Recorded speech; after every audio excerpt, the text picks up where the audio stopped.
हा व्हिडिओ केवळ शैक्षणिक माहिती देण्यासाठी आहे. यामधील कोणतीही माहिती ही गुंतवणूक सल्ला किंवा खरेदी विक्रीची शिफारस नाही. भूतकाळातील कामगिरी भविष्यातील परताव्याची हमी देत नाही आणि सर्व गुंतवणुका या बाजार जोखमीच्या अधीन असतात. कोणताही गुंतवणूक निर्णय घेण्यापूर्वी आपल्या आर्थिक परिस्थितीनुसार सेबी नोंदणीकृत वित्तीय सल्लागार किंवा पात्र तज्ञ यांचा सल्ला घ्यावा. या व्हिडिओमधील माहितीच्या आधारे घेतलेल्या निर्णयांमुळे होणाऱ्या नफा आणि तोट्यासाठी हा चॅनल कोणतीही जबाबदारी घेत नाही. नमस्कार. धनप्रवास या चॅनलमध्ये तुमच्या सगळ्यांचं स्वागत. लाईक करा, कमेंट करा, शेअर करा. पहिल्यांदा आला असाल तर सबस्क्राईब करा आणि बेल आयकॉनला क्लिक करायला विसरू नका. माझा असा प्रश्न मला अनेक वेळा पडतो की बाकीच्या अनेकांना म्हणजे बाकीचे अनेक जण माझ्या ओळखीचे घरामधले ते कायम अशी एक तक्रार करतात की काय वाटेल त्या वेळेला बँकेचे कॉल येतात. सर क्रेडिट कार्ड घेणार का, सर हे कर्ज घेणार का, सर पर्सनल लोन घेणार का, सर या टाईपचं लोन घेणार का, सर गाडीचं लोन घेणार का, नवीन गाडी आली आहे चांगलं घेणार का, सर लॅपटॉपचं लोन घेणार का, किंवा मॅडम हे घेणार का, मॅडम त्याचं लोन घेणार का, तुमच्या घराचं टॉपअप घेणार का. असे फोन मला का येत नाहीत असं कधी कधी मला आश्चर्य वाटतं. आणि त्याचं एक मोठं कारण मला लक्षात येतं. ते म्हणजे माझी कुठलीही इन्फॉर्मेशन क्रेडिट ब्युरोला नाही आहे. आणि मग त्यावेळेला माझ्या हे पण लक्षात येतं की ज्यावेळेला मी माझा सिबिल स्कोअर चेक करायला बसतो त्यावेळेला सिबिल या क्रेडिट ब्युरोकडे माझी म्हणजे क्रेडिट ब्युरो असतात त्यांच्या सगळ्या चौघांची मी अशी इन्फॉर्मेशन कुठेतरी इकडे टाकून देईन, नावं आणि त्यांचे हायलाइट्स. माझं असं म्हणणं की माझी कुठलीही इन्फॉर्मेशन सिबिलकडे किंवा कुठल्याही इतर क्रेडिट ब्युरोकडे नाही आहे. का? माझ्या नावावर कुठलंही कर्ज नव्हतं, त्यामुळे त्या फेडण्याचा प्रश्न येत नाही. माझ्याकडे बँकेचे अकाउंट्स होते. झालं असं की क्रेडिट म्हणजे कर्जाच्या नावाखालती माझ्या नावावर जो एकमेव प्रकार जर या क्रेडिट ब्युरोला सापडला असेल तर तो असेल बाय नाऊ पे लेटर. पण तो पण इतका फास्ट पे केला गेला असेल किंवा त्याची पण काही क्रेडिट हिस्ट्री तयार झाली आहे का? नाही. पण त्यामुळे मोस्ट ऑफ जणांचं ज्या वेळेला मी बघतो त्यावेळेला काय काय सापडतं, क्रेडिट कार्ड सापडतं अनेकांचं, होम लोन तर अनेकांचं असतं, सीसीओडी सापडतं, त्याच्यानंतर तुम्हाला व्हेकल लोन सापडतं, पर्सनल लोन अनेकांचं सापडतं, हाऊसिंग लोन, पर्सनल लोन ह्या तर बऱ्यापैकी म्हणजे रेग्युलर गोष्टी आहेत. व्हेकल लोन आजकालच्या काळामध्ये अनेकांची सापडतात, घराच्या याच्यासाठी टॉपअप अनेकांचं सापडतं. त्यामुळे असं आहे की कुठेतरी एक क्रेडिट हिस्ट्री असते जुनी. तुम्ही इतक्या गाड्या घेतल्या होत्या, तुम्ही हे होता, तुम्ही ते होता, तुम्ही इकडे नोकरी केली होती, ह्या क्रेडिट ब्युरोकडे तुमची एक इन्फॉर्मेशन असते आणि मग ती तुम्हाला फोन करायला भाग पडते त्या लोकांना की घ्यायचं आहे का. रेग्युलर कस्टमर आहे आपला कुठल्या तरी बँकांचा, या बँकांचा, त्या बँकांचा, तुम्ही का नाही घेतलं कर्ज. मला अगदी मान्य. मग त्याचा आणि आपल्या धनप्रवासाचा संबंध काय? माझं अगदी स्पष्ट असं म्हणणं आहे की धनप्रवास तुमचा संपा तर सोडा, सुरू पण होऊ नाही शकत. संपणं तर अगदी दूर आहे, सुरू पण नाही होऊ शकत जर तुम्ही कर्ज समजून नाही घेतलं तर. आणि ज्या वेळेला मी कर्जाच्या बाबतीतल्या अनेक साऱ्या गोष्टी बोलतो आहे त्यावेळेला मला credit agencies, CIBIL, credit bureaus, credit profile काय आहे, सिबिल स्कोअर काय इम्पॉर्टंट ठरतो तुमचा, आणि इतर काय म्हणजे हे सगळं काय आहे त्याचे पॉइंट, मग ते कसा नीट ठेवायचा, हा व्हिडिओ बऱ्यापैकी डिटेलमध्ये येणार आहे. की तुमचं असलेलं कर्ज, मग तुम्ही जर NPA झालात तर ते पुढच्या 6 ते 9 महिन्यापर्यंत का दिसत राहतं, काय होतं, तुमचं NPA झाल्याने तुमच्या कर्जाच्या रिस्कमध्ये काय फरक पडतो. माझ्या सुदैवाने या सगळ्या प्रोसेसचा मी फार बारकाईने अभ्यास केलाय, त्यामुळे तो मी माझ्या या व्हिडिओमध्ये मांडणार आहे. बघूयात. क्रेडिट इन्फॉर्मेशन कंपनीज या भारतामध्ये 4 आहेत: सिबिल, इक्विफॅक्स, एक्सपेरियन आणि CRIF हायमार्क. या भारतातल्या 4 प्रमुख क्रेडिट इन्फॉर्मेशन कंपन्या आहेत. या कंपन्या काय करतात तर त्या कुठेही गुंतवणूक करत नाहीत, कुठलेही म्युच्युअल फंड मॅनेज करत नाहीत, कोणाला कर्ज देत नाहीत, कोणाच्या कर्जाची गॅरंटी पण घेत नाहीत. तर तुम्ही घेतलेली कर्ज आणि क्रेडिट कार्ड्सची माहिती ही माणसं बँकांकडून गोळा करतात आणि त्या आधारे तुमचा क्रेडिट रिपोर्ट तयार करतात. या कंपन्यांचं महत्व फार मोठं आहे कर्जाच्या बाजारामध्ये. तुमचा क्रेडिट स्कोअर तुमच्या आर्थिक व्यवहारांच्या आधारे ही जी माहिती तुमच्याकडून जमा केली जाते, बँकांकडून जमा केली जाते, या आधारे या कंपन्या तुम्हाला एक कुठला तरी एक नंबर देतात, ज्याला भारतामध्ये साधारण सिबिल स्कोअर म्हटलं जातं किंवा क्रेडिट स्कोअर म्हटलं जातं. साधारणपणे हा असतो 300 ते 900च्या दरम्यान. जर तुमचा स्कोअर 750 पेक्षा जास्त असेल तर तुम्हाला कर्ज मिळणं सोपं होतं, कारण हे दाखवतं की तुमची क्रेडिट हिस्ट्री ही बँकांसाठी सुरक्षित आहे. तुमच्याकडे कर्ज फेडण्याची सवय आहे, तुमच्याकडे कर्ज फेडण्याजोगा पैसा आहे आणि इतर अनेक साऱ्या गोष्टींवर हे अवलंबून असतं. बँकेला तुमची वैयक्तिक ओळख नसेल तरीही या कंपन्यांच्या रिपोर्टमुळे बँक तुमच्यावर विश्वास ठेवू शकते. तुम्ही वेळेवर हप्ते भरले की नाही हे या रिपोर्टमधून अगदी अनेक वेळा स्पष्ट दिसतं. ज्यांचा क्रेडिट रिपोर्ट चांगला असतो ना, त्यांना बँका अनेकदा कमी व्याजदराने म्हणजे रेट ऑफ इंटरेस्ट त्यांचा कमी करते किंवा एक चांगली ऑफर अनेक वेळा बँका देतात. म्हणजेच या कंपन्यांच्या रिपोर्टमुळे व्याजावरचे तुमचे पैसे वाचू शकतात. लक्षात ठेवा, जर तुम्ही हप्ते थकवले किंवा क्रेडिट कार्डचे बिल भरण्यास उशीर केला तर या कंपन्यांच्या रेकॉर्डमध्ये तुमची प्रतिमा खराब होते. या कंपन्या या एका अर्थाने सतत तुमच्यावर वॉच ठेवून बसलेल्या वॉचडॉग सारख्या असतात. त्यामुळे वर्षातून किमान एकदा तरी आपला क्रेडिट रिपोर्ट नक्की तपासा. आरबीआयच्या नियमानुसार या कंपन्या वर्षातून एकदा रिपोर्ट मोफत देतात. आपल्याला हे माहित आहे की क्रेडिट इन्फॉर्मेशन कंपन्या आपला आर्थिक रेकॉर्ड सांभाळतात, पण या कंपन्या नक्की काय तयार करतात त्याला तांत्रिक भाषेमध्ये क्रेडिट प्रोफाईल असं म्हणतात. सोप्या भाषेत सांगायचं तर हा तुमचा आर्थिक बायोडेटा असतो. तुमच्या क्रेडिट प्रोफाईलमध्ये मुख्यत्वे 4 गोष्टी असतात. पहिलं, वैयक्तिक माहिती. तुमचं नाव, पत्ता, पॅन नंबर आणि जन्मदिनांक. लक्षात ठेवा, इथे तुमची माहिती अचूक असणं अत्यंत गरजेचं आहे आणि म्हणून अनेक वेळा सरकार पॅन कार्ड आणि आधार कार्डचं लिंकिंग करण्यासाठी एवढं दबाव टाकत असतं.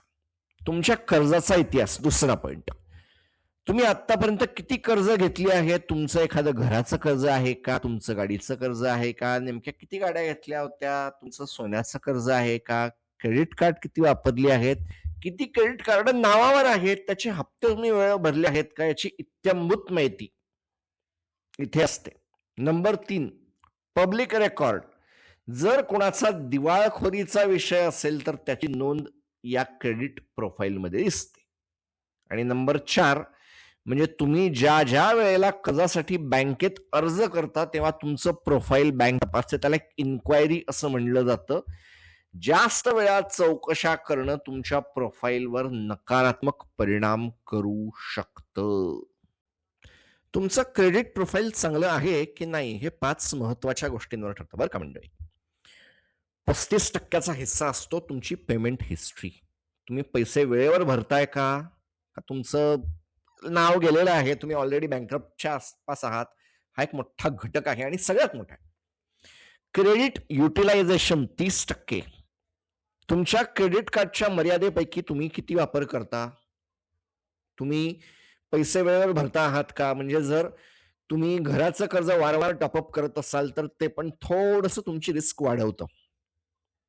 30% जास्त असणं हा याचा घटक खरं तर नाही, याला म्हणूनच 30% महत्व आहे. आणि क्रेडिट कार्ड एका लिमिटच्या आतच वापरणं हे एक चांगली सवय आहे असं म्हणलं जातं. कर्जाचा कालावधी. तुम्ही किती जुने कर्जदार आहात? तुमचं जुन्यात जुनं कर्ज आहे का? म्हणजे 10 वर्षापूर्वी तुम्ही कर्ज घेतलं होतं आणि फेडून टाकलं. खातं तगडं आहे.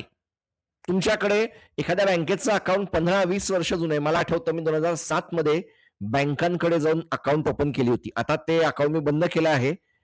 पण तरी देखील अशी जुनी खाती ही बँकेला ओळख देतात की हो, हे प्रोफाईल जुनं आहे. 15%चं महत्व. Credit mix. काय आहे हो तुमचं credit mix?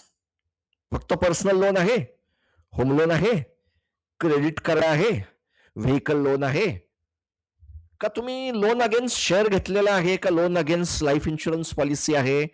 Credit card against तुमचं एफडी आहे का? अजून एखाद्या प्रॉपर्टीच्या अगेन्स्ट आहे? होम लोन सारखं असतं. गोल्ड लोन पण आहे का तुमच्याकडे?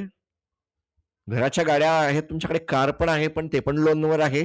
एकूणच तुमच्याकडे कर्ज नेमकं किती आहे, इन शॉर्ट कर्ज वजा जाता तुमचं वेल्थ काय आहे. कारण ज्या वेळेला 1 रुपयाचं नवं कर्ज येऊन बसतं तेव्हा उरलेल्या इतरांची रिस्क पण ते वाढवत असतं, स्वतःची त्याची रिस्क ते घेऊन येत असतं. 10% हिस्सा. नवीन कर्ज एकाच वेळी अनेक सारी कर्ज घेण्याचा प्रयत्न करता आहात का? इन्क्वायरी म्हणजे या बँकेकडे गेलो, क्रेडिट कार्डासाठी इन्क्वायरी केली, त्या बँकेकडे गेलो, दुकान उघड करण्यासाठी घेतली, सीसीओडी साठी जर तुम्ही असाल, personal loan loan mix credit mix साठी सीसीओडी जर तुमची असेल तर ठीक आहे, एक चांगली क्रेडिट हिस्ट्री असते. परंतु त्याचा पण वापर नेमका किती आहे तुमचा, लिमिट आहे का? म्हणजे मला अशा पण उदाहरण माहित आहेत की त्याचं पण लिमिट तुम्ही पूर्ण करत नाही, तुम्हाला पेनल्टी बसते. असे तुम्ही आहात का? नवीन कर्ज घेण्याचा प्रयत्न करत आहात का? ह्या हिशोब फार बोलता येईल, पण एकूणच याचं पर्सेंटेज जे तुम्हाला स्क्रीनवर दिसतं आहे ते पुरेसं बोलकं आहे. एक चांगलं क्रेडिट प्रोफाईल असण्याचे अनेक सारे फायदे आहेत.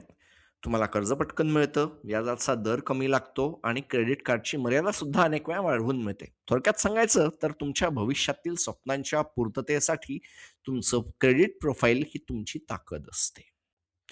क्रेडिट स्कोअर हा तुमच्या क्रेडिट प्रोफाईलवर अवलंबून असलेला 300 ते 900 दरम्यानचा एक 3 अंकी आकडा असतो. भारतात सिबिल सारख्या 4 संस्था तुमच्या गेल्या अनेक वर्षांच्या व्यवहारांचा अभ्यास करून हा आकडा देतात. तर जर तुमचा स्कोअर 300 ते 550च्या दरम्यान असेल तर अत्यंत खराब आहे, कर्ज मिळणं देखील कठीण आहे. तुम्ही अगदी पार मर्सिडीज, BMW, पोर्शे, फेरारी सारख्या गाड्यांमधून गेलात तरी बँकर तुम्हाला कर्ज देणार नाही. घाबरू नका. 550 ते 700 कर्ज मिळेल, अगदी पायी चालत गेलात तरी कर्ज मिळेल तुम्हाला, पण कठीण आणि जास्त व्याजदराने मिळेल. भरपूर सारा कागदपत्र तुम्हाला मागितली जातील, कागदपत्रांची चळत उभी करावी लागेल, ती करावीच लागते, पण ती इथे थोडी जास्त होईल. आणि 750 उत्कृष्ट, तुम्हाला बँका फोन करतील हो, कर्ज घ्या, कर्ज घ्या, कर्ज घ्या. व्हिडिओच्या सुरुवातीला मी म्हणलं ना, तो प्रॉब्लेम हाच.